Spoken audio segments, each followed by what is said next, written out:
Hello my dear friends, Anoop study zone में आपका स्वागत है। आज हम लोग उत्तर प्रदेश लेखपाल का प्रैक्टिस सेट नंबर 9 देखने वाले हैं। इससे पहले हम लोग प्रैक्टिस सीरीज़ में 8 पार्ट देख चुके हैं। अगर आपने उन सभी पार्ट्स को नहीं देखा है तो डिस्क्रिप्शन में लिंक मिल जाएगा, आप जाकर के वहाँ से आसानी से देख सकते हैं। चलिए आज का हम लोग अपना पहला प्रश्न देखते हैं। पहला प्रश्न है हमारा, भारत में कितने प्रकार के आपातकाल घोषित किए जा सकते हैं। तो देखिए, भारत में कुल 3 प्रकार के आपातकाल घोषित किए जा सकते हैं। अब ये कब कब किए जाते हैं, देखिए तो सबसे पहला क्या है, राष्ट्रीय आपातकाल। कोई भी राष्ट्रीय आपातकाल आता है तो उसमें सबसे पहला क्या आता है, राष्ट्रीय आपातकाल। इसके बाद आपका दूसरा है, ठीक है, इसके बाद आपका जो दूसरा है, दूसरा क्या आता है, राज्य में संवैधानिक मशीनरी की कोई भी असफलता होती है। और तीसरा आपका क्या आता है, वित्तीय, ठीक है, वित्तीय आपातकाल। ठीक, तो ये आपके 3 प्रकार के आपातकाल भारत में घोषित किए जाते हैं। पहला है आपका राष्ट्रीय आपातकाल, दूसरा है राज्य में संवैधानिक मशीनरी की असफलता और तीसरा आपका क्या है, वित्तीय असफलता। ठीक है, चलिए अगला प्रश्न देखिए। अगला प्रश्न है, राष्ट्रपति के चुनाव से संबंधित विवादों का निर्णय कौन करता है। तो जब राष्ट्रपति के चुनाव के संबंध में कोई भी विवाद होता है तो उसका निर्णय करता है उच्चतम न्यायालय। ठीक है, इसके बाद ये आपका किस अनुच्छेद में दिया हुआ है, ये आपका आर्टिकल 71 यानी कि अनुच्छेद 71 में दिया हुआ है, जहां राष्ट्रपति तथा उपराष्ट्रपति का निर्वाचन शून्य से घोषित कर दिया जाता है। वहां राष्ट्रपति या उपराष्ट्रपति के पद की शक्तियों के प्रयोग और कर्तव्यों के पालन में विनिश्चय की तारीख या उससे पहले किए गए कार्य अवैध नहीं किए जाएंगे। ठीक है, चलिए अगला प्रश्न देखिए। अगला प्रश्न है आपका, राष्ट्रपति के पद की रिक्ति अवश्य भरनी होती है कितने महीने या कितने दिनों के भीतर। जब भी राष्ट्रपति का पद रिक्त होता है तो उसे कितने समय के पहले उसको भर देना चाहिए। तो आपका कितने समय के पहले, 6 महीने के अंदर। ठीक है, संविधान अनुच्छेद 62 के अनुसार, ये आपका किस में दिया है, अनुच्छेद 62 के अनुसार किसी भी राष्ट्रपति की यदि मृत्यु हो जाती है, राष्ट्रपति जो है अपना पद त्याग देता है या पद से हटा दिया जाता है, या किसी भी कारण से यदि राष्ट्रपति के पद में रिक्ति आती है तो उसे 6 महीने में भर दी जानी चाहिए किसी भी हालत में। ठीक है, इसमें क्या क्या होता है, इसमें किसी रिक्ति को भरने के लिए निर्वाचित व्यक्ति या अनुच्छेद 56 के उपबंधों के अधीन रहते हुए अपने पद को ग्रहण करने की तारीख से 5 वर्ष की पूरी अवधि तक पद धारण करने का हकदार होता है। ठीक है, चलिए अगला प्रश्न देखिए। अगला प्रश्न है, यदि भारत के राष्ट्रपति त्यागपत्र देना चाहें तो यह त्यागपत्र किसको संबोधित करना होगा।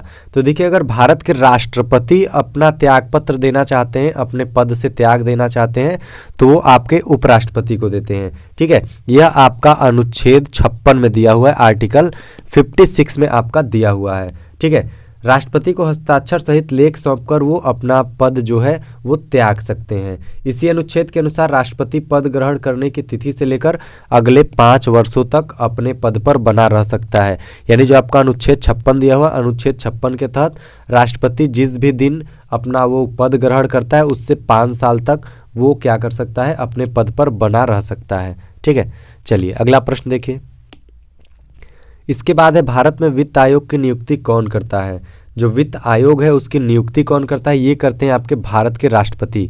ठीक है, वित्तीय आयोग की आपकी जो नियुक्ति करते हैं भारत के राष्ट्रपति करते हैं। भारतीय संविधान के अनुच्छेद 280 में इसका वर्णन है, यानी ये दिया गया है, संबोधित किया गया है, जहाँ पे प्रत्येक 5 वर्ष की समाप्ति पर या इससे पूर्व यदि वित्त आयोग का गठन किया जाना अनिवार्य है तो इसकी स्थापना भारत के राष्ट्रपति द्वारा ही की जाती है।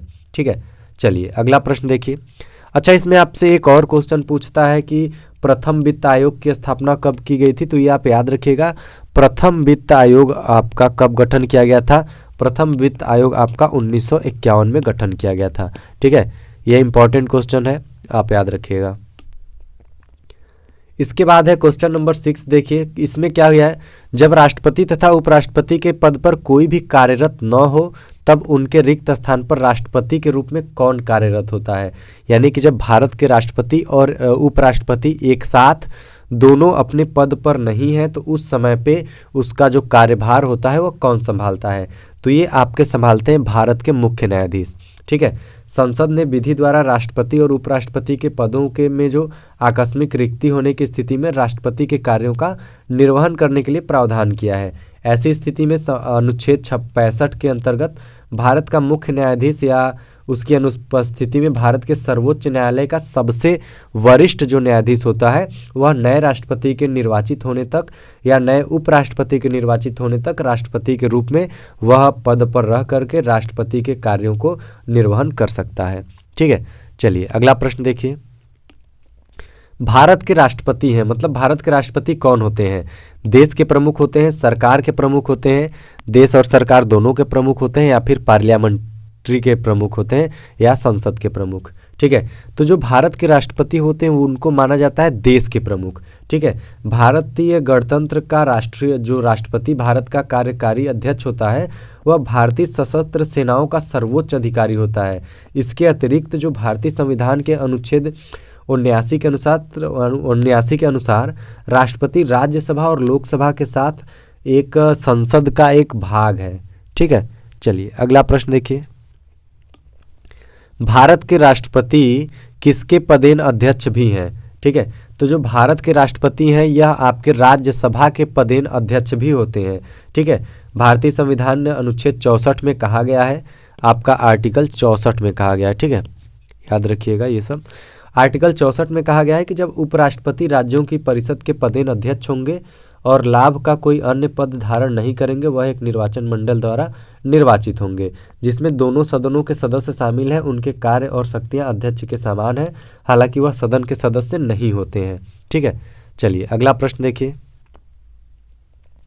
अगला प्रश्न है आपका, राष्ट्रपति अपना इस्तीफा किसे संबोधित कर देता है? तो ये प्रश्न आपने पहले भी देखा है कि राष्ट्रपति को यदि इस्तीफा देना है या अपने पद से हटना है तो वो किसको लेटर देगा? वो आपको उपराष्ट्रपति को देगा। ठीक है, यह आपका किस में बताया गया है? अनुच्छेद 56 में बताया गया है। अनुच्छेद 56 में यह भी दिया है कि राष्ट्रपति जिस दिन शपथ ग्रहण करता है उससे अगले 5 साल तक वह अपने पद पर बना रह सकता है। ठीक है, चलिए अगला प्रश्न देखिए। निम्नलिखित में कौन भारत के राष्ट्रपति के रूप में निर्विरोध चुने गए थे? ठीक है, इसमें से आपको बताना है कि कौन भारत के राष्ट्रपति ऐसे राष्ट्रपति थे जो कि निर्विरोध चुने गए थे। ऑप्शन आपके पास दिया हो, राजेंद्र प्रसाद, नीलम संजीव रेड्डी, ज्ञानी जैल सिंह या फिर प्रतिभा पाटिल। ठीक है, तो आपका ऑप्शन सही हो जाएगा ऑप्शन नंबर बी, नीलम संजीव रेड्डी। ठीक है, छठे राष्ट्रपति नीलम संजीव रेड्डी हुई थी, कब इनका था? 1977 में। ठीक है, ये कौन सी थी? छठवें राष्ट्रपति नीलम संजीव रेड्डी 1977 में गैर कांग्रेसी जनता सरकार के दौरान निर्वाचित होने वाले न केवल प्रथम राष्ट्रपति थे बल्कि वह कांग्रेस गठबंधन सहित सभी पार्टियों की सर्वसम्मति से सर्वप्रथम प्राप्त करने बाद निर्विरोध निर्वाचित होने वाले प्रथम राष्ट्रपति भी थे। ठीक है, चलिए अगला प्रश्न देखिए। अगला प्रश्न है आपका, राज्यसभा का सदस्य होने के लिए किसी भी व्यक्ति की उम्र कम से कम कितनी वर्ष होनी चाहिए? यदि आपको राज्यसभा का सदस्य होना चाहिए तो आपकी उम्र मिनिमम यानी कि कम से कम 30 वर्ष होनी चाहिए। भारतीय संविधान के अनुच्छेद 84 में आप देखेंगे तो दिया हुआ है कि 84 में दिया हुआ है, संसद की सदस्यता के लिए अर्हता से संबंधित या इससे अनुसार कोई भी व्यक्ति संसद के स्थान पर चुने जाने के लिए तभी अर्हता होगा जब वह राज्यसभा में सदस्यता के लिए कम से कम 30 वर्ष की आयु उसकी होनी चाहिए। ठीक है, चलिए अगला प्रश्न देखिए। अगला प्रश्न है आपका, संसद के दोनों सदनों का संयुक्त अधिवेशन कब बुलाया जाता है?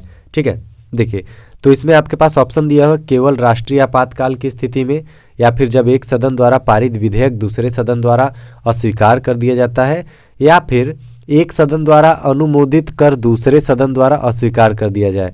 तो इसमें आपका ऑप्शन कौन सा सही हो जाएगा? ऑप्शन नंबर डी, यानी कि जब एक सदन द्वारा पारित विधेयक दूसरे सदन द्वारा अस्वीकार कर दिया जाता है तब भी आपका संयुक्त अधिवेशन बुलाया जाता है, या फिर जब एक सदन द्वारा अनुमोदित एक दूसरे सदन द्वारा अस्वीकार कर दिया जाए, तो दोनों स्थिति में आपका संयुक्त अधिवेशन बुलाया जाता है। ठीक है, चलिए अगला प्रश्न देखिए। अगला प्रश्न है, देश में पंचवर्षीय योजनाओं का अनुमोदन करने वाला सर्वोच्च निकाय कौन सा है? ठीक है, तो ये आपका है राष्ट्रीय विकास परिषद। देश में पंचवर्षीय योजनाओं का अनुमोदन करने वाला सर्वोच्च निकाय राष्ट्रीय विकास परिषद ही होता है। ठीक है, चलिए इसके बाद है कौन सा आयोग संवैधानिक उपबंधों द्वारा स्थापित नहीं है, तो ये आपका योजना आयोग। ठीक है, योजना आयोग की स्थापना संवैधानिक उपबंधों द्वारा नहीं की गई है। जो योजना आयोग है आपका, योजना आयोग संविधानोत्तर संस्था है किंतु गैर संवैधानिक या फिर किसी भी असंवैधानिक संस्था नहीं है। यह योजना मंत्रालय के अंतर्गत आता है। 2015 में योजना आयोग का नाम बदलकर नीति आयोग कर दिया गया था। तो ये आपका प्रश्न इंपॉर्टेंट है, कई पूछ भी चुका है एग्जाम में कि योजना आयोग का नाम बदल करके क्या रखा गया, तो ये आपका रखा गया है नीति आयोग। ठीक है, आपसे यह भी पूछ सकता है कि किस वर्ष योजना आयोग का नाम बदला गया था, तो वर्ष 2015 में। वर्ष 2015 में योजना आयोग को नीति आयोग कर दिया गया था। ठीक है, चलिए अगला प्रश्न देखिए। अगला प्रश्न है आपका, राज्यसभा का सदस्य बनने के लिए उम्मीदवार की न्यूनतम आयु कितनी होनी चाहिए।